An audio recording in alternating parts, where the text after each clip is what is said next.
Daniel chapter 5. Daniel chapter 5, verse 1. Belshazzar the king made a great feast to 1,000 of his lords, and drank wine before the 1,000. Daniel chapter 5, verse 2. Belshazzar, while he tasted the wine, commanded to bring the golden and silver vessels which his father Nebuchadnezzar had taken out of the temple, which was in Jerusalem, that the king and his princes, his wives and his concubines, might drink therein. Daniel chapter 5, verse 3. Then they brought the golden vessels that were taken out of the temple of the house of God, which was at Jerusalem, and the king and his princes, his wives and his concubines, drank in them. Daniel chapter 5, verse 4.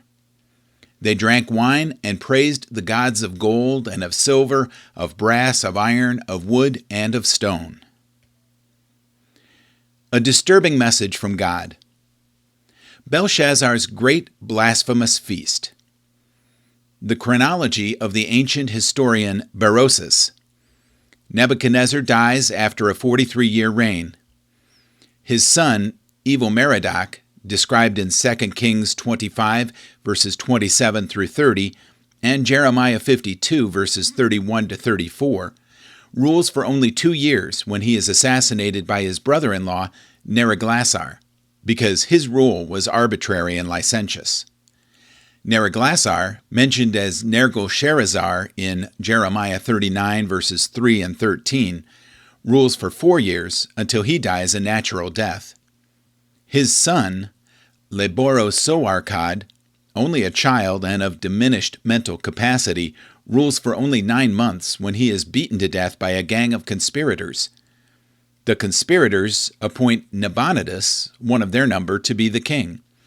He rules until Cyrus the Persian conquers Babylon. For a long time, historians and archaeologists knew that Nabonidus was said to be the last king of Babylon, not Belshazzar, who was Nabonidus' eldest son. The solution to this so-called discrepancy was apparent when evidence was uncovered not only indicating Belshazzar's association with Nabonidus on the throne, but also demonstrating that during the last part of his reign, the latter resided in Arabia and left the conduct of the kingdom of Babylon to his eldest son, Belshazzar. There was no additional mention of Belshazzar, the eldest son and co-regent with Nabonidus, until the Nabonidus cylinder was discovered in this century, now in the British Museum.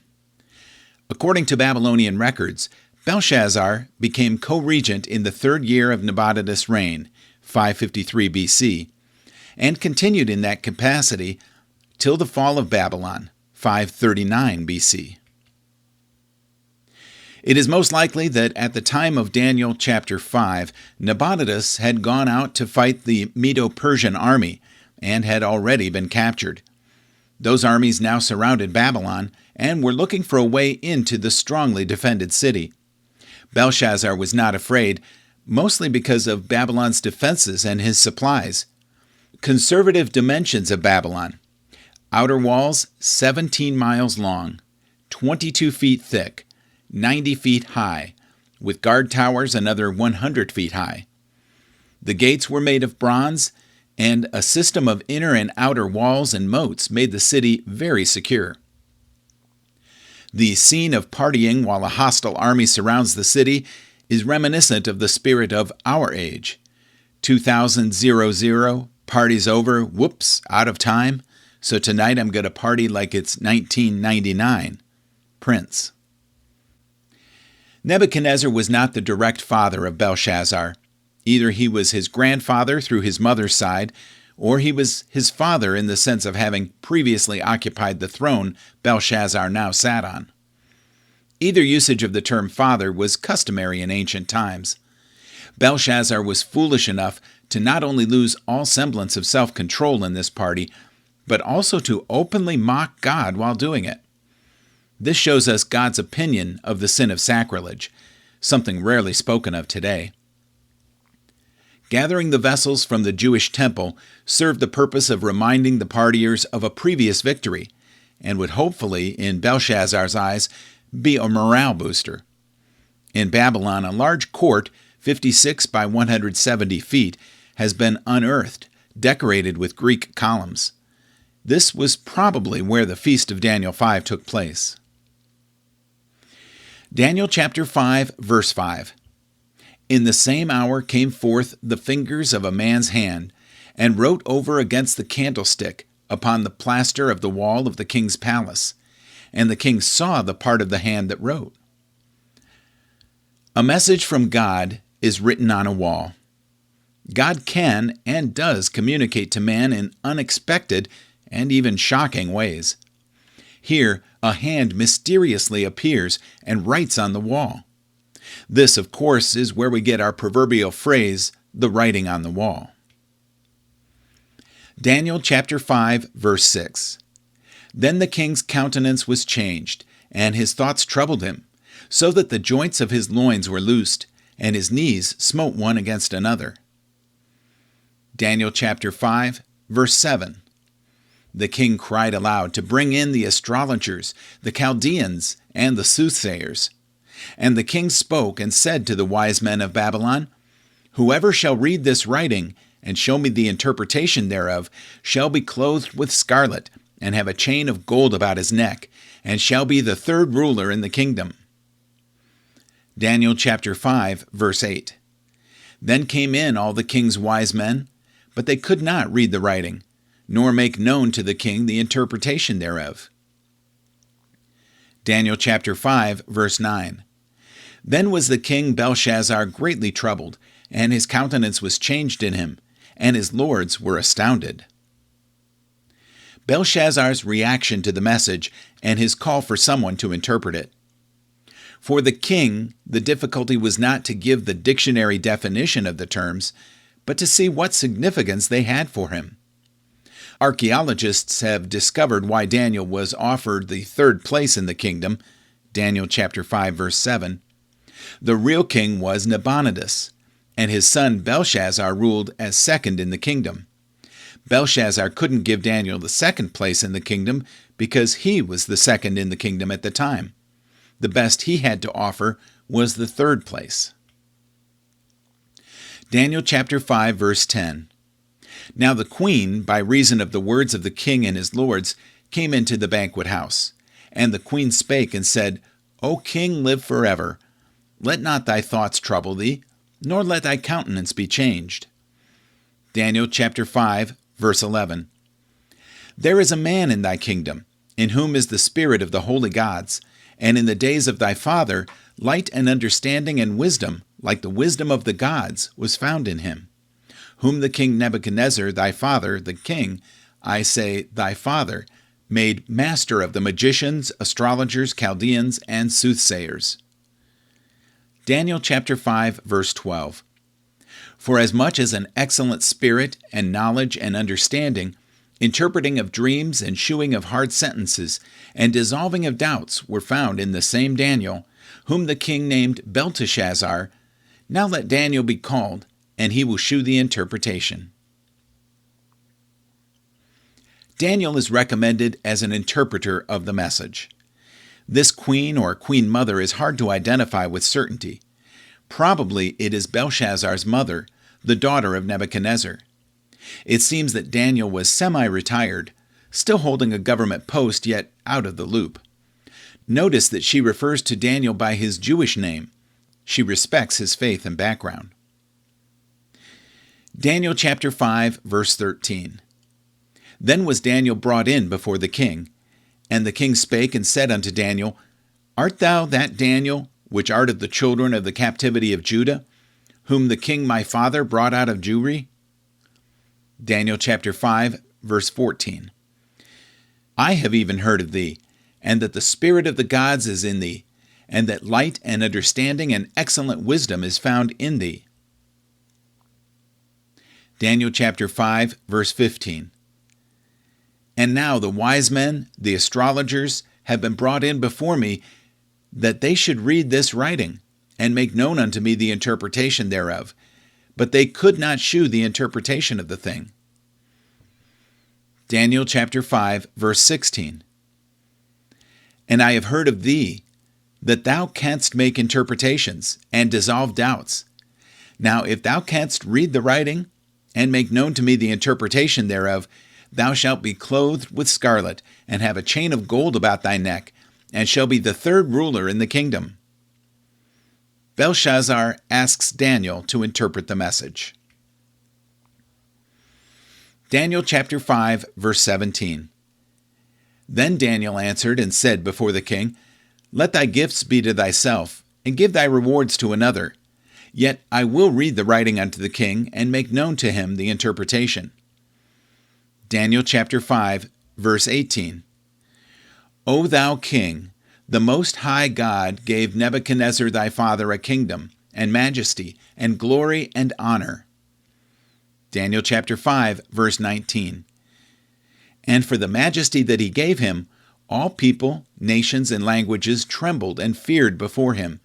Whom he would he slew, and whom he would he kept alive, and whom he would he set up, and whom he would he put down." Daniel chapter 5, verse 20.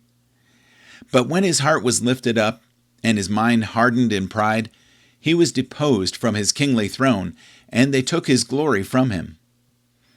Daniel chapter 5, verse 21.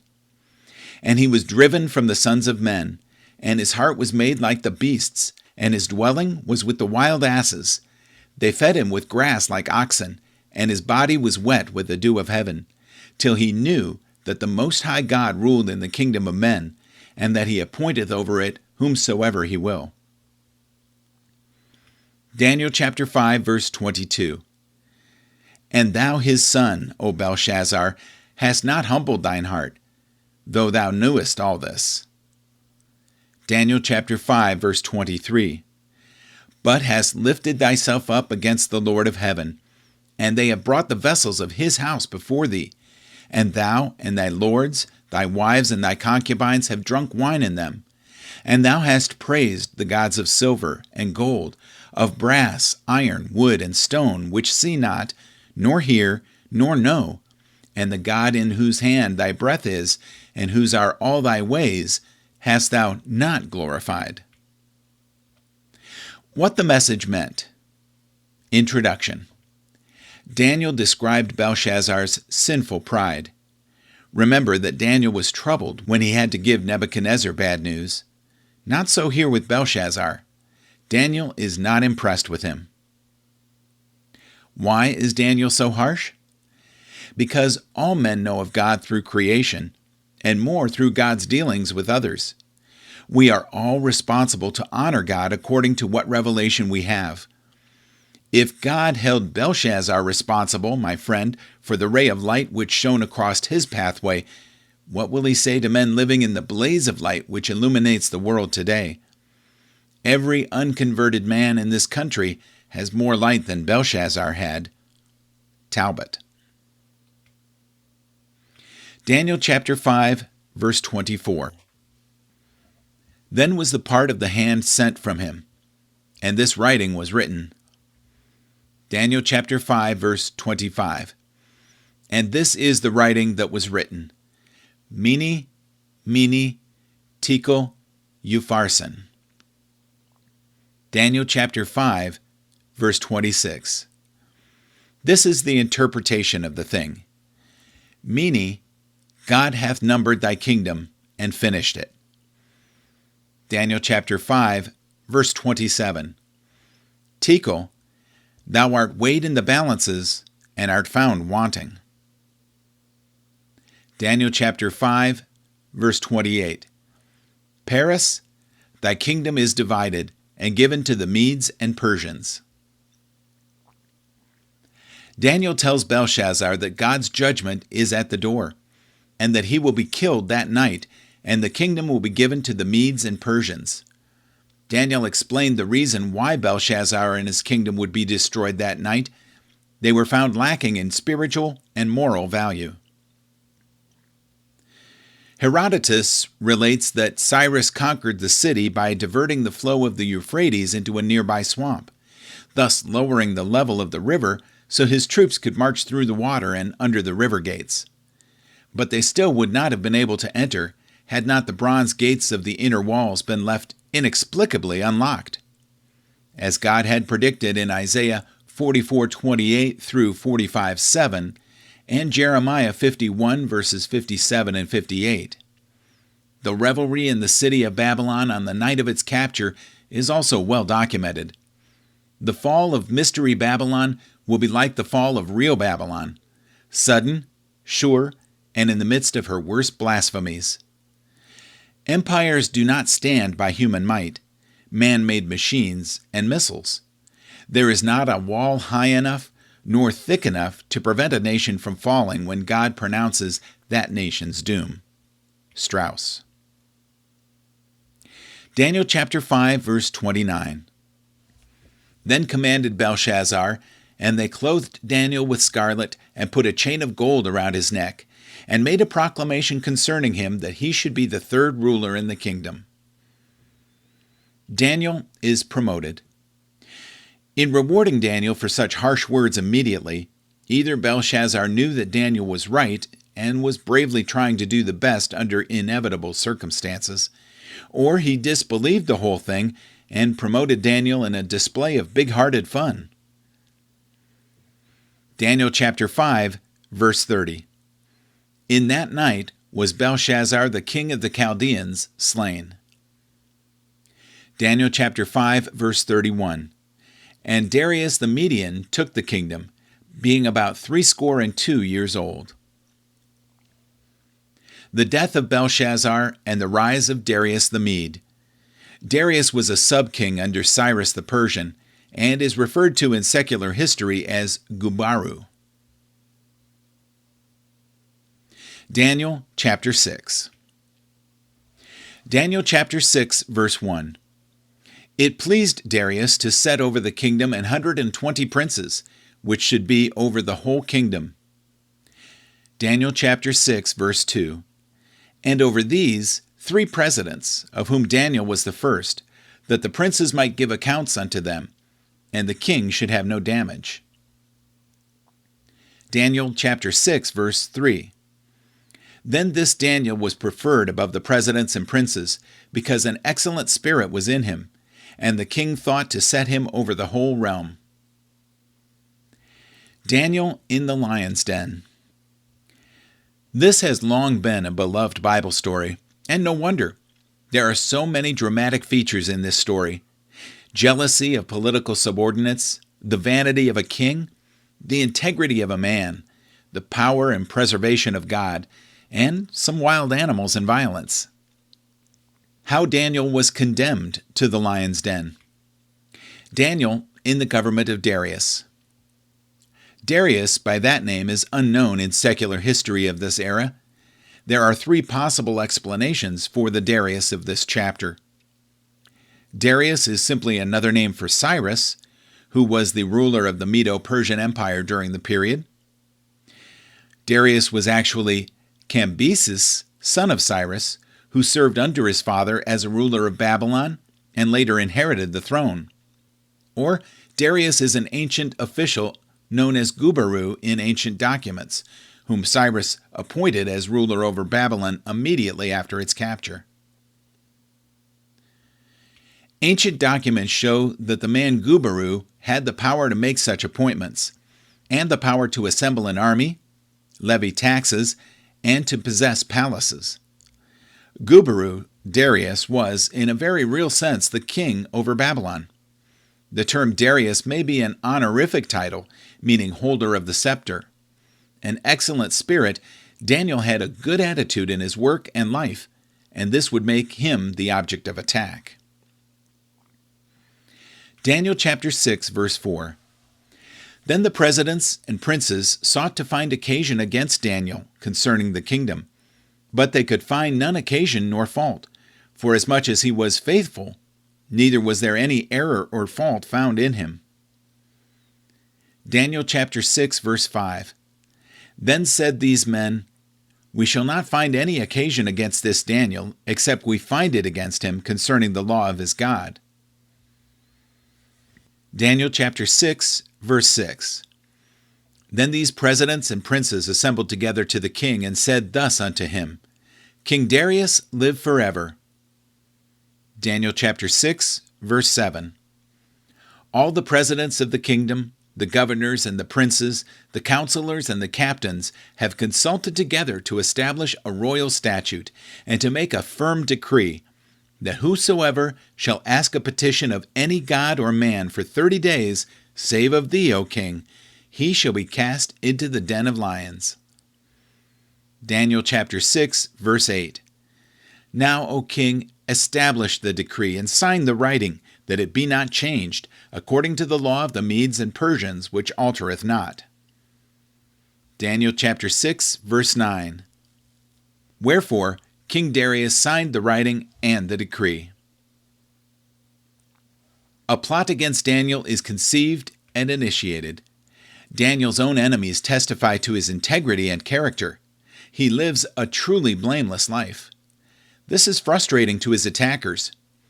Their strategy sounds very much like the way politicians campaign against each other today. All right, let's see what dirt we can dig up on this guy. But there were no skeletons in Daniel's closet. Daniel's enemies had examined his life and found nothing to attack, so they made something up. This should be expected treatment for Christians. We do not expect justice or fair play from this world, yet we trust in a God who can defend us in all circumstances. The writer isn't implying that Daniel was actually sinless, but that he was a man of integrity. His sins were inward, sins of omission, not sins of commission. Daniel was an object of attack because of his prominence.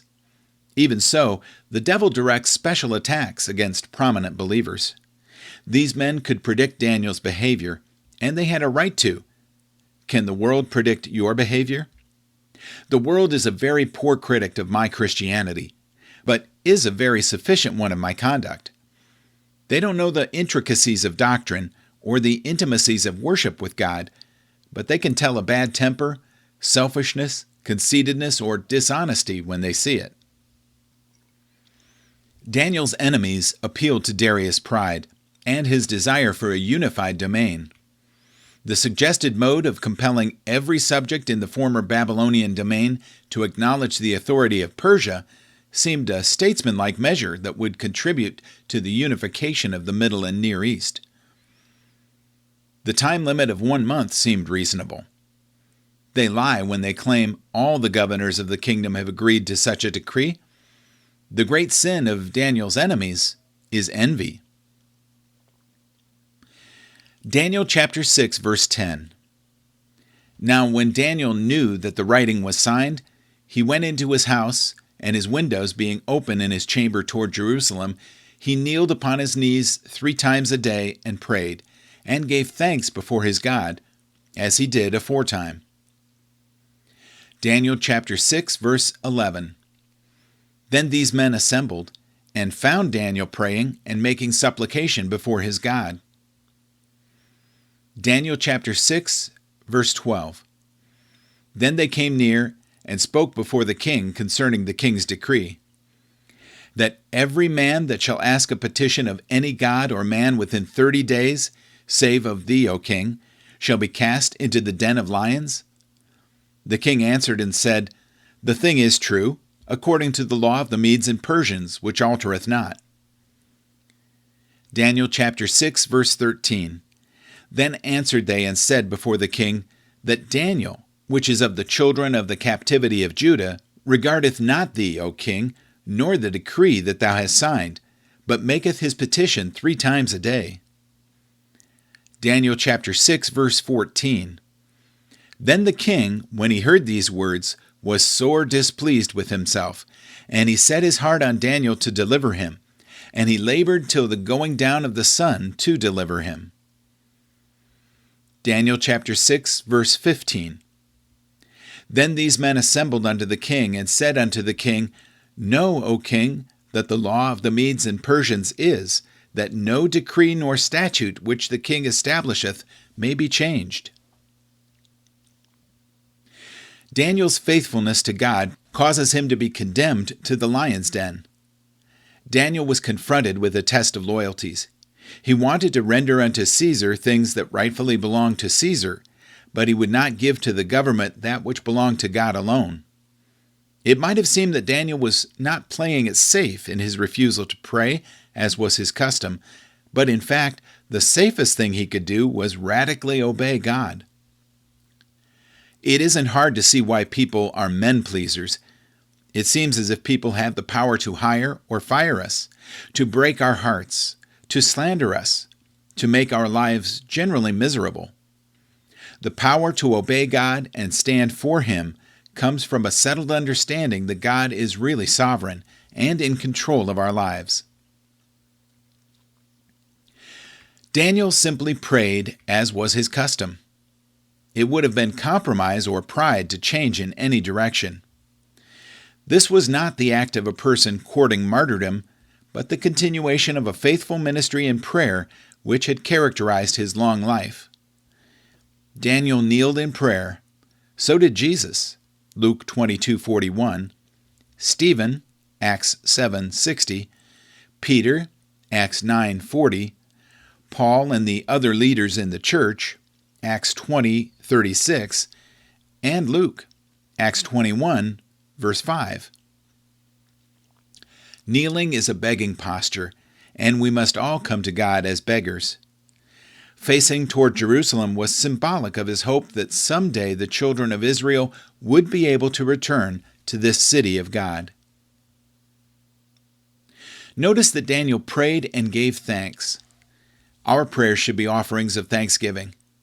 Is not the greatest sin of our age ingratitude? In verse 13, Daniel's enemies are clearly coloring their report of the matter. Daniel intended no disrespect, only a higher respect for his God. He labored till the going down of the sun. According to Eastern custom, the execution was carried out on the evening of the day on which the accusation was made and found valid. The decrees of a Persian king were unchangeable because he was thought to speak for the gods, who could never be wrong, and who would never need to change their minds. As with Darius, our foolish decisions often haunt us. Many times, all we can do is pray and ask God to mercifully, miraculously intervene when we make such foolish decisions. Daniel chapter 6, verse 16. Then the king commanded, and they brought Daniel, and cast him into the den of lions. Now the king spoke and said to Daniel, Thy God, whom thou servest continually, he will deliver thee. Daniel chapter 6, verse 17. And a stone was brought, and laid upon the mouth of the den, and the king sealed it with his own signet, and with the signet of his lords, that the purpose might not be changed concerning Daniel. Daniel chapter 6, verse 18. Then the king went to his palace, and passed the night fasting. Neither were instruments of music brought before him, and his sleep went from him. Daniel is preserved in the lion's den. Daniel's time in the lion's den. Darius had faith. Your God, whom you serve continually, he will deliver you. A faith that was born out of Daniel's faith in the Lord. What a compliment. Your God, whom you serve continually. Most of us serve God in spasms. The idea Darius is communicating in verse 16 is, I have tried to save you, but I've failed. Now your God must save you. Undoubtedly, Daniel had a better night's rest than Darius. Daniel chapter 6, verse 19. Then the king arose very early in the morning, and went in haste unto the den of lions. Daniel chapter 6, verse 20. And when he came to the den, he cried with a lamentable voice unto Daniel. And the king spake and said to Daniel, O Daniel, servant of the living God, is thy God, whom thou servest continually, able to deliver thee from the lions? Daniel chapter 6, verse 21. Then said Daniel unto the king, O king, live forever. Daniel chapter 6, verse 22. My God hath sent his angel, and hath shut the lions' mouths, that they have not hurt me. For as much as before him innocence was found in me, and also before thee, O king, have I done no hurt. Daniel chapter 6, verse 23. Then was the king exceedingly glad for him, and commanded that they should take Daniel up out of the den. So Daniel was taken up out of the den, and no manner of hurt was found upon him, because he believed in his God. Daniel is found to be alive, preserved miraculously by God. And so, Daniel gets his name into the hall of faith as one who stopped the mouth of lions. Hebrews 11:33. God can save when human help is useless, both in a lion's den and in our salvation. Some see in this passage a picture of God's preservation of a faithful remnant of Israel, even through the tribulation. Talbot sees a type of Israel's deliverance from the beasts of Revelation 13. The assumed infallibility of the Persian monarch also makes him a type of Antichrist. Daniel chapter 6, verse 24. And the king commanded, and they brought those men which had accused Daniel, and they cast them into the den of lions, them, their children, and their wives, and the lions had their mastery of them, and brake all their bones in pieces, or ever they came to the bottom of the den. The fate of those who plotted against Daniel. The punishment of the wives and children was in accordance with Persian custom. An ancient writer named Ammianus Marcellinus says, "The laws among them are formidable, by which on account of the guilt of one, all the kindred perish." It is likely Darius would have done this to the other officials even if Daniel had perished. They simply weren't wise enough to see that Darius had the power to simply not be out-tricked. In the aftermath of Daniel's deliverance, we have a cross in reference, the guilty punished in the place of the innocent. We also have an illustration of a principle of spiritual warfare. God will cause our enemy to be impaled on the very snare he set for us. Psalm 7, 14 through 16. Daniel chapter 6, verse 25. Then King Darius wrote unto all the people, nations, and languages that dwell in all the earth, Peace be multiplied unto you. Daniel chapter 6, verse 26. I make a decree that in every dominion of my kingdom men tremble and fear before the God of Daniel, for he is the living God, and steadfast forever, and his kingdom that which shall not be destroyed, and his dominion shall even be unto the end. Daniel chapter 6, verse 27. He delivereth and rescueth, and he worketh signs and wonders in heaven and in earth, who hath delivered Daniel from the power of the lions. Daniel chapter 6, verse 28. So this Daniel prospered in the reign of Darius, and in the reign of Cyrus the Persian. Darius decrees that all must honor the God of Daniel. Was Darius saved? Perhaps, but in this decree God is still the God of Daniel. Saving faith says the God of Darius. Some take verse 28 as saying that Darius is Cyrus the Persian. In this chapter, Daniel prayed, praised, persistently served. He was persecuted, protected, persevered, preferred, and prospered.